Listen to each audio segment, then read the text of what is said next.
محتشم حضرات، السلام علیکم ورحمۃ اللہ تعالی وبرکاتہ۔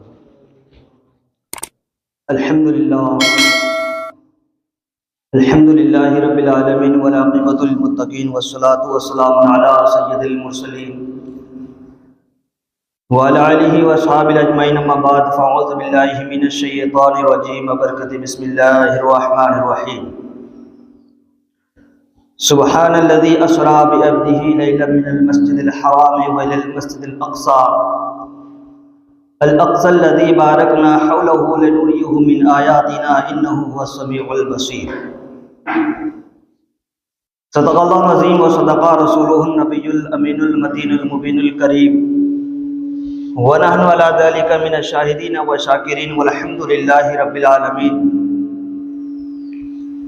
بات توحید کے متبالوں، شمائل رسالت کی پروانوں، غوث و اعظم کے دیوانوں، اولیاء امت کے جانثار و آئیے سب سے پہلے آقائے نامدار مدینی کے تاجدار نائب پروردگار حضور احمدی مصطفیٰ محمدی مصطفیٰ صلی اللہ تعالی علیہ وسلم کی بارگاہ بے کس پناہ میں درود و سلام کی ڈالے نچاور کرے اور پڑھے بابا دے بلند سے اللہم صلی علی سیدنا صفینا حبیبنا نبینا مولانا محمد بارک وسلم صلو علیہ صلاۃ و سلام علیک یا رسول اللہ صلی اللہ تعالی علیہ۔ محترم حضرات، ہم نے خطبہ مسلم کی بات قرآن مقدس کے ایک آیت کریمہ کا تلاوت کر رب ارشاد فرماتا ہے، سبحان الذی اسریٰ بعبدہ لیلا من المسجد الحرام والى المسجد الاقصی، یعنی پاک ہے وہ ذات جس نے اپنے بندے کو رات کے کچھ حصے میں سیر کرایا، اور کہاں سے؟ مسجد حرام سے مسجد اقصی تک، مسجد حرام سے مسجد اقصی تک، اور پھر مسجد اقصی سے آسمانی دنیا یعنی کہ وہ نورانی دنیا، پھر جو ہے لامکان یعنی کہ عرش اعظم کے بعد جو وہ دنیا ہے تو وہ لامکان ہے، اس کا کوئی مکان نہیں، کوئی جگہ نہیں۔ پھر وہاں سے اللہ تبارک و تعالیٰ اپنے عبد خاص کو جو ہے اپنے قرب میں بلایا، اپنے قرب میں بلایا، لامکان جہاں کسی کا کوئی حد نہیں۔ عرش تک تو فرشتوں کا ایک جگہ ہے جو فرشتوں کا لاسٹ حد ہے، وہاں سے کوئی فرشتے آگے نہیں جا سکتے، لیکن وہاں سے آگے جو ہے ہم سب کے آقا و مولا حضور تاجدار مدینہ صلی اللہ تعالی علیہ وسلم جو ہے معراج کی رات عرش اعظم سے جو ہے لامکان کا سفر کیا، جس کا کوئی مکان نہیں، جس کا کوئی جگہ نہیں۔ اور اس بات کو سمجھنے کے لیے علم کا ہونا ضروری ہے۔ اور پھر دوسری بات یہ ہے، آج لوگ انکار کرتے ہیں کہ لامکان کیسے جا سکتا ہے، اور پھر مسجد حرام سے مسجد اقصی تک رات کے کچھ حصے میں سفر کرنا، اور پھر مسجد حرام سے ساتوں آسمان کا سفر کرنا، پھر عرش اعظم پر جانا، پھر لامکان کا سفر کرنا، پھر رات کے اسی حصے میں پھر دوبارہ واپس آنا، ایسے کیسے ممکن ہو سکتا ہے؟ ایسے کیسے ممکن ہو سکتا ہے؟ اگر مثال کے طور پر مسجد حرام سے مسجد اقصی تک کا سفر اگر کہا جائے 1450 کلومیٹر کا سفر ہے، 1450 کلومیٹر کا سفر ہے مسجد حرام سے مسجد اقصی تک، آنے میں 1450 کلومیٹر، رات کے کچھ حصے میں تو کوئی سفر نہیں کر سکتا، رات کے کچھ حصے میں کوئی سفر نہیں کر سکتا۔ تو اگر کہا جائے 1450 کلومیٹر، اس وقت اگر ٹرین سے کوئی اگر سفر کرے تو کم سے کم 30 گھنٹہ تو اس کو لگے گا ہی اس وقت، اور حضور کے زمانے میں کوئی ٹرین بھی تو نہیں تھا، کوئی ایروپلین، کوئی فلائٹ بھی تو نہیں تھا، لیکن رات کے کچھ حصے میں آیا پھر گیا۔ تو معجزہ اس کو کہتے ہیں کہ جو انسانی عقل سے باہر ہو جائے، اس کو معجزہ کہتے ہیں۔ جو بات انسان کے سمجھ میں آ جائے وہ معجزہ کیسے ہو سکتا ہے؟ اگر کوئی جادوگر جادو دکھاتا ہے تو اس کے جادو تو ہمیں سمجھ میں آتا ہے کہ یہ آنکھوں کا کھیل ہے، یہ آنکھوں میں پٹی باندھ دیتا ہے تو ان کی جادو تو ہمیں سمجھ میں آتی ہے، لیکن جو نبی سے جو معجزہ ہوتا ہے وہ انسان کے عقل و خرد سے باہر ہو جائے تو وہی نبی کا معجزہ ہے، وہی نبی کا معجزہ ہے۔ بعض لوگ کہتے ہیں کہ مسجد حرام سے مسجد اقصی کا سفر رات کے کچھ حصے میں کیسے طے ہو سکتا ہے، لیکن وہی لوگ یہ بھی مانتا ہے حضور نے اپنے انگلیوں کے اشارے سے چاند کا 2 ٹکڑا کیا اور اسی انگلی کے اشارے سے ڈوبا ہوا سورج کو نکالا اور پھر حضور کے انگشتے سے یعنی کہ چشمہ جاری ہوا، اس کو تو تسلیم کرتا ہے لیکن معراج کو تسلیم نہیں کرتا۔ اب کوئی بندہ اگر زمین پہ بیٹھا بیٹھا چاند کا 2 ٹکڑا کر سکتا ہے، ڈوبا ہوا سورج کو نکال سکتا ہے، کسی کے انگشت یعنی کہ انگلیوں سے پانی نکلا ہے نہیں نکلا، یہ کسی انسان سے ہو نہیں سکتا، تو اس کو ہم معجزہ تسلیم کرتے ہیں۔ اور جو اگر حضور یہ بات بتا دے کہ میں مسجد حرام سے مسجد اقصی گیا اور پھر وہاں جو ہے تمام انبیاء کی امامت بھی کی اور وہاں جو تمام انبیاء خطاب بھی کیے، اور جب واپس آئے رات کو جب صبح جب حضور نے صحابہ سے بتایا تو لوگ ماننے سے انکار کیا، لیکن ان میں سے ابو جہل ماننے سے انکار کر دیا۔ تو جب یہ بات سنا اور سن کر کے اس نے سوچا کہ چلو اب پروپیگنڈا کرنے کا بہت اچھا طریقہ ہے، ایسا کوئی ممکن ہی نہیں ہو سکتا کہ رات کے کچھ حصے میں آئے اور چلے جائے۔ ابو جہل جو ہے حضور کے بارگاہ سے نکل کر کے جیسے گلیوں میں گئے، لوگوں کو یہ بات بتانے لگے، کچھ لوگوں نے مانا، لیکن حضرت ابو بکر جب سامنے آئے تو ابو جہل سے ملاقات ہوئی، تو ابو بکر سے ابو جہل نے کہا ابو بکر پاس میں آؤ، تو حضرت ابو بکر پاس میں آئے، کہا کہ کیا ایسا بھی ہو سکتا ہے کوئی بندہ یہ کہے، کوئی شخص یہ کہے کہ رات کے کچھ حصے میں مسجد حرام سے مسجد اقصی جائے پھر واپس آ جائے؟ تو حضرت ابو بکر نے کہا کہ ایسا کیسے ممکن ہو سکتا ہے، لیکن بات یہ نہیں تھا کہ یہ گیا کس نے، یہ بات کس کی ہو رہی ہے۔ ابو جہل نے اس کو الجھانا چاہا تو ابو بکر نے پہلے تو کہا کہ ایسے کیسے ممکن ہو سکتا ہے، تو ابو جہل ہنسنے لگا، ہنس کر کے کہا یہ کوئی اور نہیں، یہ محمد کا کہنا ہے۔ تو حضرت ابو بکر کہنے لگا اگر میرے محمد میرے حضور اگر صرف اتنا ہی نہیں، اگر 7 آسمان کا سفر کر کے رات کے کچھ حصے میں آ جائے تو یہ بات بالکل درست ہے۔ اتنا کہا تو ابو جہل کے جو ہے ہنسی اڑنے لگی، اس کی ہنسی غائب، کہا کہ یہ تو کچھ اور نکلا، ہم نے تو ان کو کچھ اور کہنے کے لیے آیا تھا لیکن بات تو کچھ اور ہو گئی۔ حضرت ابو بکر صدیق رضی اللہ تعالیٰ عنہ جو ہے حضور کے بارگاہ میں گئے، دیکھیں کہ حضور ابھی وہاں درس دے رہے ہیں، تو حضرت ابو بکر جو ہے حضور سے کہنے لگے حضور کے یہ بات صحیح ہے کہ کوئی آپ نے جو ہے رات کے کچھ حصے میں مسجد حرام سے مسجد اقصی گئے اور پھر وہاں سے دوبارہ واپس آئے؟ تو حضور نے کہا کہ ہاں یہ بات بالکل سچ ہے۔ تو حضرت جبریل امین اللہ کے بارگاہ سے آئے اور حضور کو کہنے لگے یا رسول اللہ صلی اللہ علیہ وسلم ابو بکر کو صدیق کا لقب دو۔ صدیق پہلے اس کا لقب نہیں تھا، پہلے صرف ابو بکر تھا، یعنی کہ صدیق کا مطلب ہوتا ہے تصدیق کرنے والا، یعنی کہ ابو بکر نے وہ بات بھی نہیں سنا تھا۔ حضور صرف مسجد اقصی ہی نہیں بلکہ 7 آسمان کا بھی سفر کیا، عرش اعظم پر بھی گئے، یعنی کہ لوح و قلم کا بھی نظارہ کیا، جنت و دوزخ کو بھی دیکھا،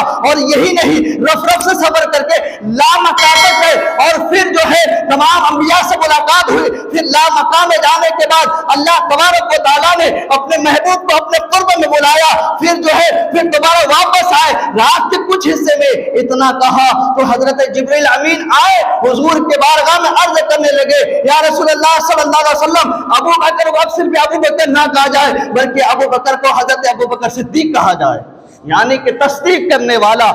وہ ابو جہل تھا جس نے حضور کے بعد سن کے نہیں مانا، لیکن ابو جہل کے بعد سن کے حضرت ابو بکر صدیق نے جو تصدیق کیا اور صداقت کا لقب مل گیا۔ تو اگر حضور کے معراج کو سمجھنا ہے، حضور کے معجزات کو اگر اپنے عقل و خرد سے اگر سمجھنا ہے تو ہمارے سینے میں عشق ابو بکر ہونا چاہیے، ابو بکر جیسی محبت ہونا چاہیے۔ ابو جہل والی اگر محبت ہو تو سمجھ میں نہیں آئے گا۔ اچھا حضور نے پھر یہ بھی کہا کہ ہم نے جو ہے مسجد اقصی سے مسجد حرام سے مسجد اقصی گئے، رات کے کچھ حصے میں کس طرح سے گئے، کیوں گئے، اس دن ہوا کیا تھا۔ دین کو جو ہے حضور صلی اللہ علیہ وسلم جو ہے لوگوں کو دین اسلام کا درس دے رہے تھے، وہ دن ایسا گزرا کہ کوئی جو ہے حضور کے ہاتھ میں اس دن جو ہے مسلمان نہیں ہوا، کوئی کلمہ پڑھ کے مسلمان نہیں ہوئے۔ صبح سے شام ہو گیا، نماز عشاء کے بعد حضور صلی اللہ علیہ وسلم جو ہے غمگین تھے کہ آج ایسا بھی دن آیا کہ آج کوئی دین اسلام میں شامل نہیں ہوئے۔ تو حضور صلی اللہ علیہ وسلم غمگین تھے۔ حضور صلی اللہ علیہ وسلم اپنے گھر بھی نہیں آئے، اس دن جو حضرت ام ہانی کے گھر چلے گئے۔ حضرت ام ہانی کے گھر گئے، ام ہانی سے کہا کہ میں اندر آرام کروں گا، اور ایک روایت میں آتا ہے کہ حضور صلی اللہ علیہ وسلم جو حضرت فاطمہ الزہرا رضی اللہ تعالیٰ عنہ کو دروازے کے باہر جو ہے کھڑے کر دیے تھے پہرا دینے کے لیے، تاکہ کوئی اندر نہ آئے، آج میں کسی سے بات نہیں کروں گا۔ ایک روایت میں یہ آتا ہے، اور ایک روایت میں یہ آتا ہے کہ حضور سرور کائنات صلی اللہ علیہ وسلم حضرت ام ہانی کے گھر تشریف لے گئے، اور حضرت ام ہانی بستر لگا دیے۔ حضور صلی اللہ علیہ وسلم اندر سے جو ہے نا کنڈی لگا دیے تاکہ اندر کوئی داخل نہ ہو۔ اور وہ رات دیکھیے، اگر کوئی غمگین ہو، ہمارے پاس اگر کوئی مصیبت آ جائے، ہمیں اگر کوئی پریشانی ہو، تو ہم یہ چاہتے کہ چلو تھوڑا کھیت میں ٹہل کر کے آتے ہیں، یا چلو بازار ٹہل کر کے آتے ہیں، کچھ کام نہیں ہے، چلو دل کو من کو بہلانے کے لیے اپنے گھر سے تھوڑا باہر چہل قدمی کے لیے نکلتے ہیں۔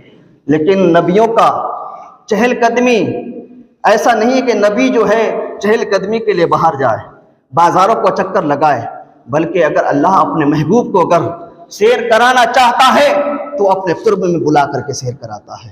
اگر رب اپنے محبوبوں کو اگر سیر کرانا چاہتا ہے تو اپنے نظارے دکھاتے ہیں، اور وحدانیت کے نظارے دکھاتے ہیں، اور اپنے جو تجلیات کو دکھاتے ہیں۔ تو بات یہ ہے کہ حضور نبی کریم صلی اللہ علیہ وسلم حضرت ام ہانی کے گھر سو رہے ہیں، وہ رات آپ غمگین میں ہیں، اور اسی رات کو اللہ کا فرمان ہوتا ہے، حضرت جبریل امین کو حکم ہوتا ہے، جبریل جاؤ میرے محبوب کو بلا کر کے لاؤ، میں ان کا دید کا مشتاق ہوں، مشتاق ان کے دید کا۔ اب حضرت جبریل امین کو یہ حکم ہوتا ہے، اور حضرت جبریل امین کو حکم ہوتا ہے کہ جاؤ میرے محبوب کو آج دولہا بنا کر کے میرے بارگاہ میں لے آؤ، دولہا بنا کر کے لے آؤ۔ آج عرش کا دولہا بنیں گے محبوب خدا صلی اللہ علیہ وسلم۔ حضرت جبریل امین جو ہے 70,000 فرشتوں کے بارات لیتے ہیں، 70,000 فرشتوں کے بارات لیتے ہیں، اور اللہ کا حکم ہوتا ہے جبرائیل آج حضرت اسرافیل کو بھی بنا کر دو، آج وہ سور نہ پھونکے۔ ملک الموت کا حکم ہوتا ہے کہ آج کسی کا روح بھی قبض نہ کر لے، آج سب کی چھٹی ہے، آج سب کی چھٹی ہے، اور کائنات کو سجاؤ۔ حوروں کو حکم ہوتا ہے اللہ کے طرف سے آج جنت کو سجاؤ، اور اچھا لباس پہن کر کے جو ہے میرے محبوب کے خوش آمدید کا، یعنی کہ ان کے آنے کے خوش آمدید کے لیے سب کھڑے ہو جاؤ راستے میں۔ تمام آسمانوں کو سجایا گیا، جنت کو سجایا گیا۔ جبرائیل کو حکم ہوتا ہے کہ آج جو ہے عذاب جس پر ہو رہا اس کے عذابوں کو بھی اٹھا لو، جہنم میں جو عذاب ہو رہے تھے اس کو بھی بند کر دو، جہنم کے دروازوں کو بھی بند کر دو، اور جنت کے ساتوں دروازوں کو کھول دو، جنت کے ساتوں دروازوں کو کھول دو، کیونکہ آج میرا محبوب آ رہا ہے۔ آج کوئی یعنی دونوں عالم کے مالک و مختار کا آج بارات ہے، آج وہ آ رہا ہے، اس لیے جنت کے سجاؤ۔ آپ جنت سجانے میں لگ گئے۔ حضرت جبرائیل امین کیا کرتے ہیں؟ 70,000 فرشتوں کو بارات لیتے ہیں اور چل پڑتے ہیں، لیکن حضرت جبرائیل امین کے نورانی ذہن میں ایک بات آئی ہے، یہ 27ویں کی رات ہے، اور 27ویں رات وہ ہوتے ہیں یعنی کہ پورے مہینے کی سب سے کالی رات کا گیا ہے، سب سے اندھیری رات کا گیا ہے۔ حضرت جبرائیل امین کے نورانی ذہن میں بات آتی ہے کہ آج محبوب خدا کا یعنی کہ بارات ہے، آج محبوب خدا دولہا بننے والے ہیں، اس اندھیری رات میں اندھیرے میں لیا جائے نہیں بلکہ جنت سے کندلے اٹھایا جائے۔ حضرت جبرائیل امین جو ہے فرشتوں کو حکم دیا، فرشتوں اپنے اپنے ہاتھ میں ایک ایک کہ جنت کے قندیلے اٹھاؤ. اچھا قندیل کیا ہے؟ جنت کے قندیل کا عالم یہ ہے اگر ایک قندیل اگر دنیا میں جلا دیا جائے, دنیا جو ہے جنت کے ایک قندیل کی روشنی سے جو ہے جگمگا اٹھیں گے, یعنی کہ لوگ تاب نہ پائیں گے. تو اللہ کا حکم ہوتا ہے اے جبرائیل تم کیا کر رہے ہو؟ کیا میرے محبوب کے بارات میں تم جنت کے قندیل لے کے جاتے ہو؟ کیا چراغ کے سامنے اگر دیا جلایا جائے کیا اس دیا کی کوئی مانند ہو سکتا ہے؟ سورج کے سامنے اگر ٹارچ جلا کر کے اگر کوئی دیکھے تو ٹارچ کا کیا مانند ہو سکتا ہے؟ کیونکہ سورج کی اسی روشنی ہے. تو اللہ کا فرمان ہوتا ہے اے جبرائیل جاؤ میرے محبوب کے پاس, اور جب میرے محبوب کو دولہا بنا دو, جب میرے محبوب کو جب سوار کرو تو میں اپنے محبوب کے چہرے انور پر اپنے صفت قدرت کے 70,000 پردے ڈال رکھے ہیں, ان میں سے ایک پردے ہٹا دینا تمام کائنات جگمگا اٹھیں گے, تمام کائنات روشن ہو جائیں گے. تو حضرت جبرائیل امین جو ہے 70,000 فرشتوں کے بارات کو لے کر کے اب حضرت ام ہانی کے گھر پہنچے ہیں. جب حضرت ام ہانی کے گھر پہنچے دیکھتے کیا ہے, حضرت ام ہانی کے دروازہ بند ہے, اندر سے کنڈی لگا ہوا ہے. اب اندر جائے تو جائیں کیسے؟ اگر کنڈی اگر کھولیں, اگر دروازہ کھٹکھٹائیں تو حضرت جبرائیل امین سوچنے لگے اگر میں دروازہ کھٹاؤں یہ نبی کی بے ادبی ہے, کیونکہ نبی جو ہے ابھی جو ہے یعنی کہ نبی سو رہے ہیں, اگر دروازہ کھٹکھٹا کر کے جگاؤ تو یہ بے ادبی ہو جائے گی. اب کروں تو کروں کیا؟ حضرت جبرائیل امین اپنے نورانی ذہن سے سوچنے لگے مولا کے محبوب سو رہے ہیں, اگر میں دروازہ کھٹکھٹاؤں یہ بے ادبی ہے, اب کروں تو کروں کیا؟ تو اللہ تبارک و تعالیٰ فرماتا ہے اے جبرائیل جاؤ ام ہانی کے گھر کے چھت کو توڑو, یعنی کہ اس کو الگ کرو اور اسی سے داخل ہو جاؤ. جب داخل ہو جاؤ گے کیونکہ میرے محبوب سو رہے ہیں, اگر جگاؤ یعنی کہ ہاتھ سے جگاؤ گے تو یہ بے ادبی ہے, آواز دو گے تو یہ بے ادبی ہے.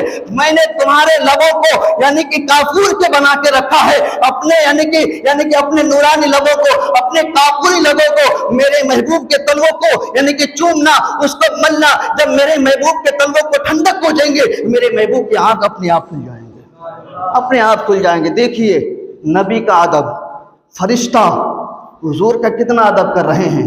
اگر چاہتے کنڈی کھٹکھٹاتے, دروازہ پیٹتے, لیکن نہ دروازہ پیٹا نہ کنڈی کھٹکھٹایا. آج کل کے کچھ فرقہ ایسے ہیں حضور کے شان سمجھتے نہیں ہیں اور حضور کے بارے میں الٹے سیدھے بکتے ہیں. جب وہ فرشتہ ہو کر کے نبی کے اتنے ادب کر رہے ہیں تو پھر ہم تو انسان ہیں, ہم پر کتنا پھر ادب فرض ہوتا ہے, نبیوں کا ادب ہم پر کتنا فرض ہوتا ہے. اب ادھر کیا ہوا, حضرت جبرائیل امین جو ہے حضرت ام ہانی کے گھر کو الگ کیا, اس کے چھت کو الگ کرنے کے بعد 70,000 فرشتوں کے بارات پیچھے پیچھے ہیں. حضرت جبرائیل امین جو حضرت ام ہانی کے گھر گئے, دیکھتے ہیں کہ حضور چادر اوڑھ کے لیٹے ہوئے ہیں اور آرام فرما رہے ہیں. حضرت جبرائیل امین جو ہے حضور کے تلوائے مبارکہ کو آپ جو ہے اپنے کافوری ہونٹوں سے جو ہے چومنے لگا, اس کو جو ہے نا ملنے لگا.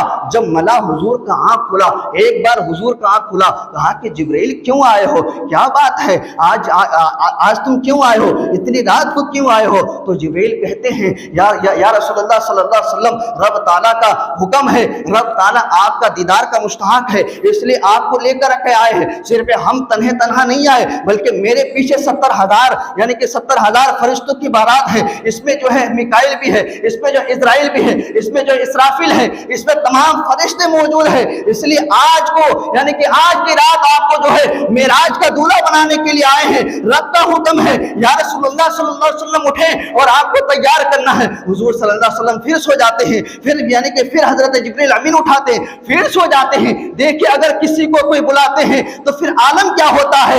رب تعالیٰ نے اپنے محبوب کو خود بلایا ہے, بلکہ محبوب خود رب سے ملنے کے لیے نہیں گیا, کوئی دیدار نہیں تھا, کوئی شوق نہیں تھا, بلکہ رب تعالیٰ نے اپنے محبوب کو خود بلایا. جب بلانے کے لیے آئے حضور نیند کی حالت میں ہے, بار بار جگایا اور آخرکار جو ہے حضور اٹھتے ہیں. حضرت جبرائیل امین جو ہے حضور سرور کائنات صلی اللہ علیہ وسلم کو غسل دیتے ہیں, پھر آپ کے سینہ مبارکہ کو چاک کرتے ہیں, آپ کے دل انور کو نکالتے ہیں, جنت کے تشت میں آپ کے دل مبارکہ کو رکھتے ہیں اور یعنی کہ